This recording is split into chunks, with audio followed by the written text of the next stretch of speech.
Hello दोस्तों, good morning, Radhe Radhe. आप लोग कैसे हैं? उम्मीद करते हैं अच्छे होंगे दोस्तों। हम भी अच्छे हैं। और सुबह का टाइम है, मैंने चावल बना लिया है और अरहर की दाल बना रहे हैं दोस्तों।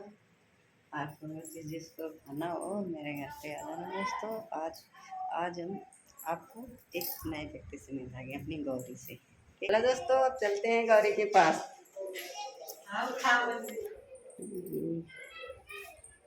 ये बैठी है, देखिए, ये है मेरी गौरी। गौरी बैठी है, जेली टॉफी खाती है गौरी और कुछ हाय काम नहीं करती। दोस्तों। गुड, हाय बोलो, बोलो गौरी।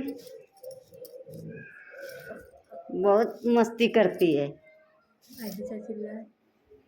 हैं? इसे मस्ती करती है। हाय बोल, केवल जेली टॉफी खाए भर के। बोल ऐसी इधर देख। बस यार। हेलो दोस्तों, बाय।